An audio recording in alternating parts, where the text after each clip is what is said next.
Welcome to steno dictation. Dictation 5 second बाद शुरू होगा।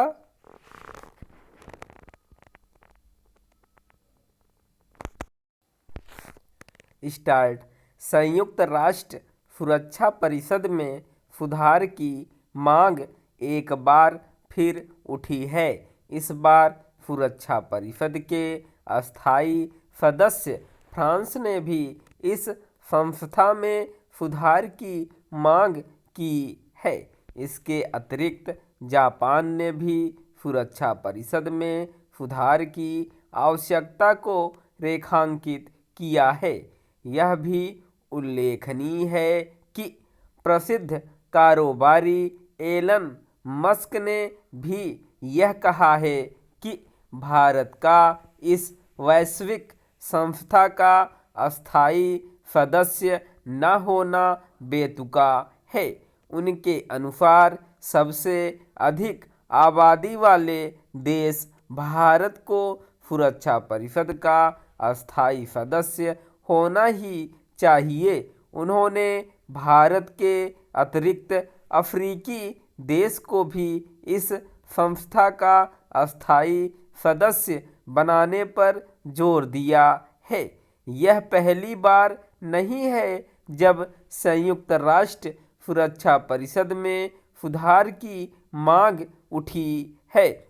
पिछले कुछ वर्षों में इस तरह की मांग बार बार उठती रही है। खुद भारत भी कई अंतर्राष्ट्रीय मंचों से यह कह चुका है कि यदि संयुक्त राष्ट्र को प्रासंगिक बने रहना है तो उसकी सुरक्षा परिषद में सुधार करना ही होगा।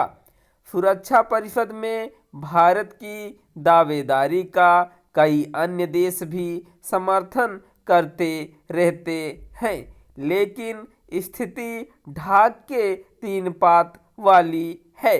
इसका एक बड़ा कारण यह है कि इस संस्था के पांचों अस्थायी सदस्य यानी अमेरिका, ब्रिटेन, फ्रांस, रूस और चीन इस पर एकमत नहीं हो पा रहे कि सुरक्षा परिषद में सुधार किस तरह हो। उनमें इसे लेकर भी सहमति नहीं बन पा रही है कि किन नए देशों को इस विशिष्ट संस्था का अस्थायी सदस्य बनना चाहिए। वर्तमान स्थितियों में सहमति बनने के आसार और भी कम हैं, क्योंकि रूस और अमेरिका के बीच तो 36 का आंकड़ा है ही। चीन और अमेरिका के बीच भी तनातनी जारी है। सुरक्षा परिषद में सुधार कितना आवश्यक हो चुका है यह इससे समझा जा सकता है कि यूरोप के 3 देश इसके अस्थायी सदस्य हैं, जबकि वहां विश्व की केवल 5% आबादी रहती है।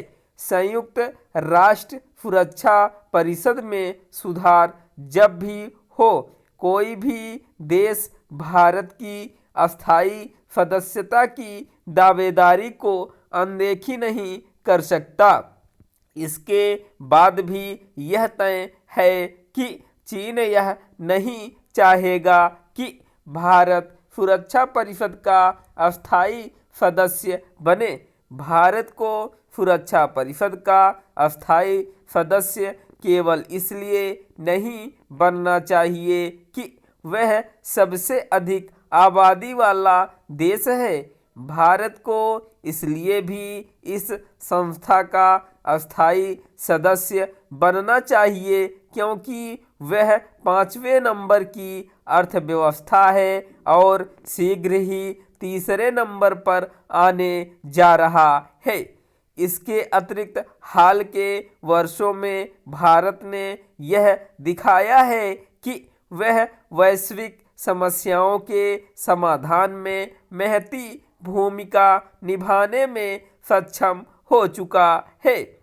दुनिया भर में शांति अभियानों में भी भारत के योगदान को नकारा नहीं जा सकता। इसी तरह विश्व समुदाय इसे भी विस्मृत नहीं कर सकता कि कोरोना काल में भारत ने किस तरह 100 से अधिक देशों की मदद की थी। स्टॉप।